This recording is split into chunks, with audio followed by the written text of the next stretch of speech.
शैतान पाप करने के लिए प्रेरित करता है? क्यों व्यभिचार करने के लिए बोलता है? क्यों वो चोरी करने के लिए? क्योंकि जिस टाइम चोरी की, व्यभिचार किया, आत्मा उठ गया, आत्मा चला गया, स्वतंत्रता खत्म।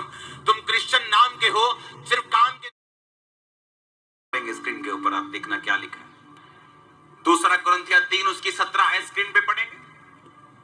लिखा, प्रभु तो आत्मा है, जहां कहीं प्रभु का आत्मा है वहां स्वतंत्रता है।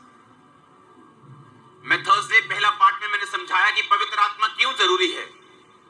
वो युक्ति का आत्मा है, वो आपको युक्ति देता है आपके बिजनेस के लिए, आपकी सेवा के लिए। शैतानी युक्ति नहीं जो लोग कॉपी मार मार के ले लेते, वो युक्ति नहीं। ओरिजिनल युक्ति परमेश्वर आपको देता है।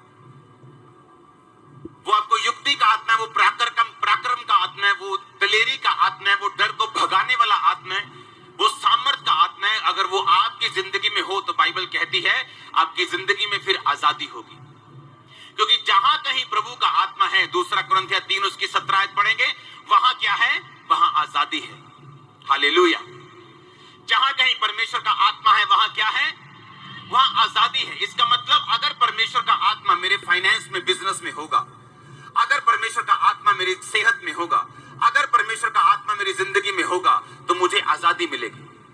आजादी कहां से मिलेगी? किससे मिलेगी? बीमारियों से मिलेगी, वो दुष्ट आत्माओं से मिलेगी, इमोशनल बंधनों से मिलेगी, वो इंसानी बंधनों से मिलेगी। बहुत से लोग हैं जो इंसानी बंधनों में फंसे हुए हैं। ऐसे बहुत से लोग हैं, मैं उन्हें जानता हूं, वो व्यभिचार को नहीं छोड़ पा रहे, अन्य जाति हैं लेकिन चर्च में नहीं आते, व्यभिचार नहीं छोड़ पा रहे। उन्हें लगता है कि अगर मैं ये छोड़ दूंगा मेरी जिंदगी में कोई मुसीबत आ जाएगी। उन्हें लगता है अगर मैं इस दिन को शराब नहीं पीऊंगा तो मेरी जिंदगी में कोई तूफान आ जाएगा। उन्हें लगता है अगर मैं इस टाइम को बलि नहीं दूंगा। ये इंसानों के बंधन है, ये शैतानों के बंधन है, ये बाबाओं ने डाले हुए बंधन है। और यीशु मसीह ने कहा अगर परमेश्वर का आत्मा जहां होगा वहां आजादी होगी।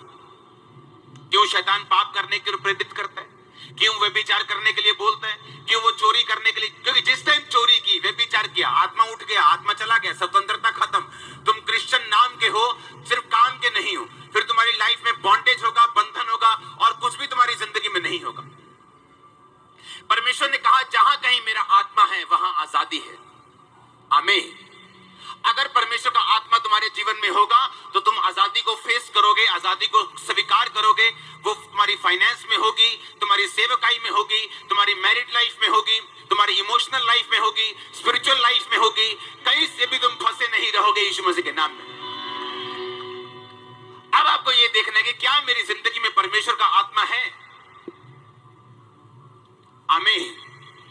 उसने कहा अगर परमेश्वर का आत्मा जिसने यीशु मसीह को मुर्दों में से जी उठाया अगर तुम में बसता है तो कंडीशन है तुम में बसता है कि नहीं। अगर वो तुम में बसता है तो किसी और को भेज माइक देके। अगर वो तुम में बसता है तो क्या होगा? कहता अगर वो तुम में बसता है तो अगर यीशु मसीह मुर्दों में से जी उठे तुम भी जी उठोगे।